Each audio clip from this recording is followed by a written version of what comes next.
भगत बेणी जी महाराज का ये पावन शब्द जिसने भी सुना वो अचंभे में ही रह गया।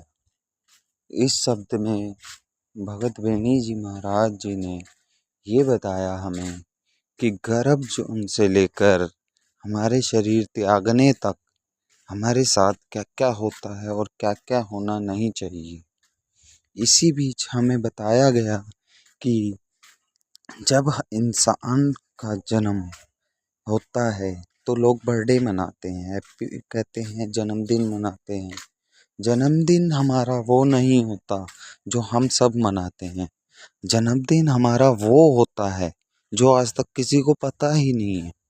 जन्मदिन हम सब जो मनाते हैं, जैसे हमारा जिस दिन भी जन्म होता है, जब भी हम इस धरती पे आते हैं, हमारा जन्मदिन उस दिन मनाया जाता है। पर ये नहीं पता कि वो हमारा जन्मदिन नहीं है। जन्मदिन तो हमारा वो है जो किसी को पता ही नहीं है। जब ये रूह हमारे शरीर के अंदर आई, जन्मदिन उसे कहा जाता है।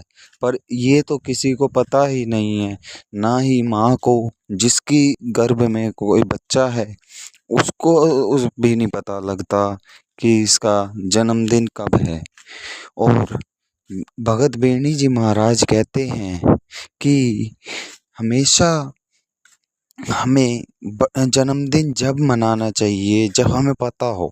हमें किसी को भी जन्मदिन जब पता ही नहीं है तो कौन सा जन्मदिन, क्या जन्मदिन।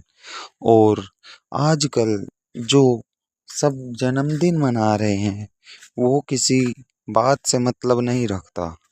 बस ये लोग सोचते हैं, सारे यही सोचते हैं कि हमारा उस दिन जन्मदिन है, और जबकि किसी को पता ही नहीं है कि जन्मदिन कब है।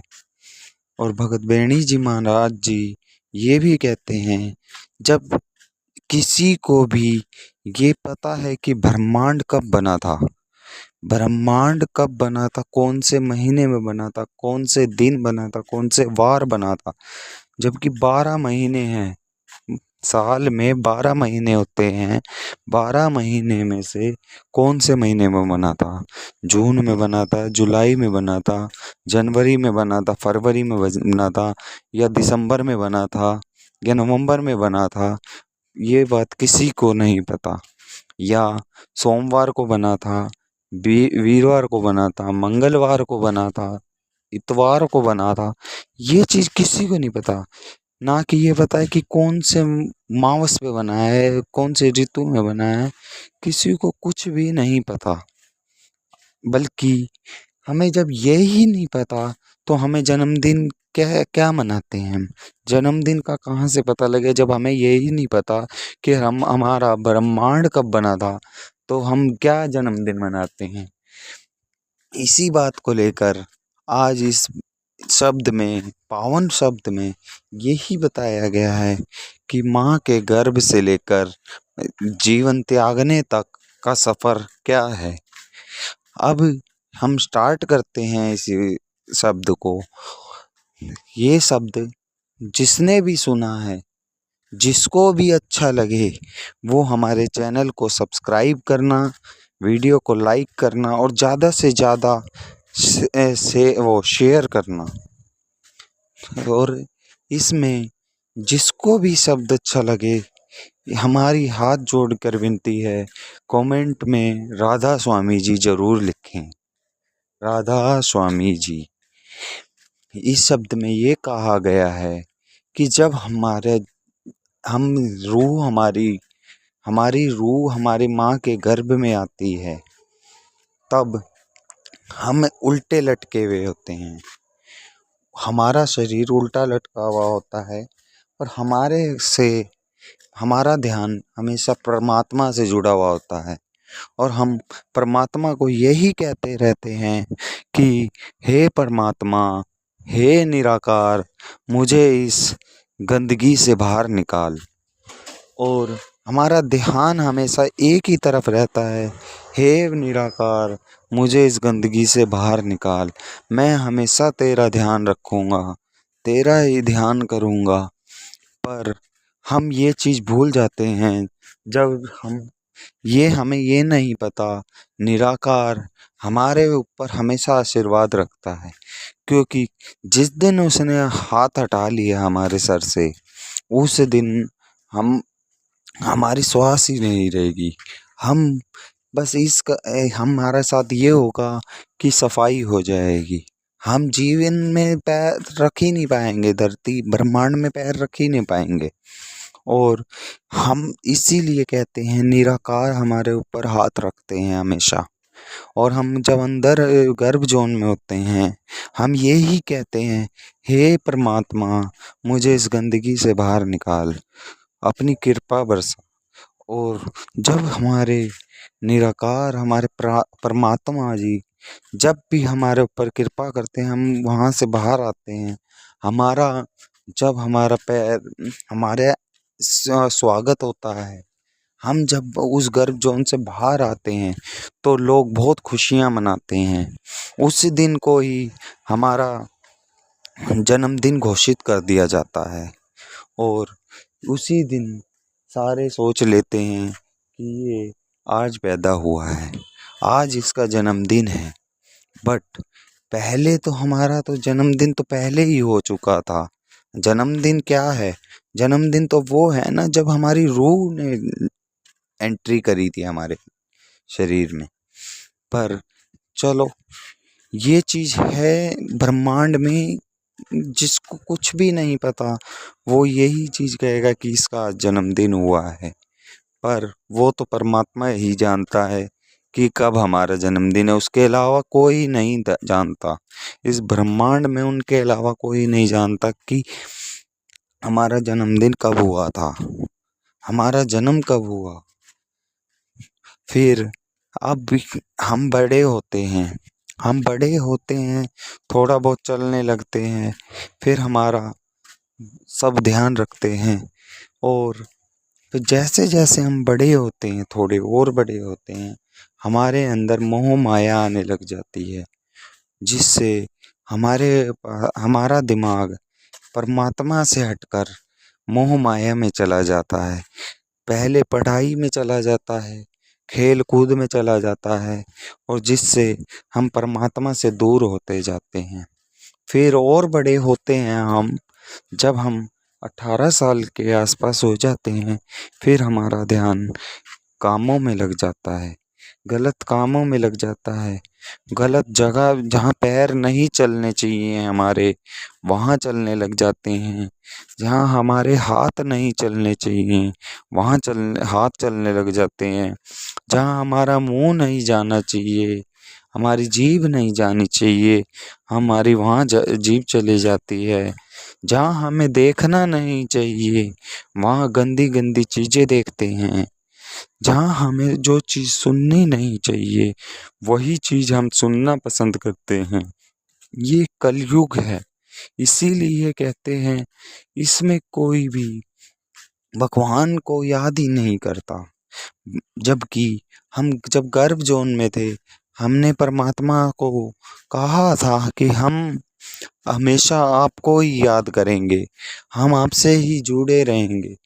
हमारे जीवन में 50% हमारे परमात्मा का अधिकार है, और 50% भी पूरा नहीं है हमारा, जिसमें से हमारे माँ बाप का भी हमारे ऊपर हाथ है, उनका भी हाथ है। ऐसा देखा जाए तो हमारा कुछ नहीं है, हमारा जो भी है बस परमात्मा की देन है। हमें उसके हमेशा चरणों में पड़ा रहना चाहिए। मैं ये नहीं कहता कि क्या कहते हैं हमेशा हम परमात्मा में लीन रहे, वहीं पे जाके हम सत्संग करते रहें, ये नहीं होता। पर हमें हर श्वास में उसका नाम लेना चाहिए। हम काम कर रहे हों, हमें जब उसका नाम लेना चाहिए। हम जब खाना खा रहे हों, मन में उसका नाम चलना चाहिए। हम कहीं जा रहे हों, जब उसका नाम चलना चाहिए कि हे परमात्मा, मैं जो भी हूँ, जिस जगह हूँ, हमेशा आपका आभारी रहूँगा। यही कहते रहना चाहिए, ना कि हमें परमात्मा से ये कहना चाहिए, हे परमात्मा मुझे ये गाड़ी दे दे, ये बंगला दे दे, ये दे दे, वो दे दे। ये चीज़ नहीं मांगनी चाहिए, क्योंकि जिस दिन परमात्मा जो चाहेगा वही होगा।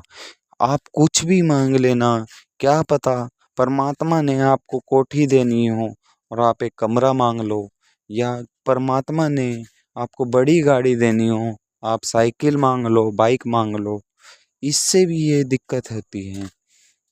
फिर जब हम और बड़े होते हैं, हमारी शादी हो जाती है, फिर हमारे अंदर आता एक हैवान, जिससे क्या होता है, हम दूसरे की बेटी को परेशान करने लग जाते हैं। स्टार्टिंग में तो शादी से खुश होता है इंसान, पर उससे परमात्मा से फिर दूर हो जाता है। जो 10% पहले रह रहा था परमात्मा से जुड़ा हुआ, वो और दूर हो जाता है। फिर बिल्कुल भी परमात्मा में ध्यान नहीं रहता, क्योंकि वो काम धंधे में और अपने परिवार में व्यस्त हो जाता है। जबकि उसे ये करना चाहिए कि मैं भी ये परमात्मा का ध्यान करूं और मेरे घर वाले भी ध्यान करें, जो मेरी धर्म पत्नी है वो भी ध्यान करे, जो कि सबसे बढ़िया चीज़ है कि दोनों हस्बैंड वाइफ परमात्मा का ध्यान करें, गुरु नानक जी का ध्यान करें। इससे क्या होगा, हमारे जीवन में सुख शांति आएगी, सुख समृद्धि आएगी। बस यही कहना चाहता हूँ कि इस चीज़ से हम दुखों से बहुत दूर हो जाएंगे, हमारे जीवन में आनंद ही आनंद होगा। हे परमात्मा, जो भी किसी से गलती होए वो उनकी गलती माफ़ करना, मैं तो यही कहूँगा। और फिर हम थोड़ी और बूढ़े से हो जाते हैं, हमारे सबसे पहले जो सफ़ेद बाल आते हैं वो कान के ऊपर आते हैं, फिर उसके बाद सर पे आते हैं, शेव में आते हैं, हाथों पे आते हैं, हर जगह फिर वाइट आ जाते हैं। पर आपने ध्यान दिया हो या ना दिया हो, पर सबसे पहले हमारे कान पर वाइट बाल आते हैं। कान पर इसलिए वाइट बाल आते हैं क्योंकि हम जो गलतियां करते हैं उसी से क्या होता है, हम माफ़ी तो मांगते नहीं हैं ऊपर वाले से, फिर इसीलिए वो दिखाता है कि तुम्हारे कान पे ही वाइट बाल आते हैं, क्योंकि तुम गलतियां बहुत करते हो। जो परमात्मा से जुड़ा हुआ होगा उसको कभी भी ऐसा नहीं होगा। बस आज के लिए इतना ही। अगले भाग में आपको आगे की कहानी बताएंगे कि माँ के गर्भ से लेकर मरने तक का सफ़र कैसा होता है। आज के लिए बस इतना ही। और जिसको कहानी अच्छी लगी हो वो लाइक करें, कमेंट करें और शेयर करें। और आप नए हैं तो हमारे चैनल पर तो हमें सब्सक्राइब ज़रूर करें और बेल वाला आइकन ज़रूर दबाएं, जब जो कि इसका दूसरा भाग जब भी आएगा तो आपको नोटिफिकेशन मिल जाए। राधा स्वामी जी।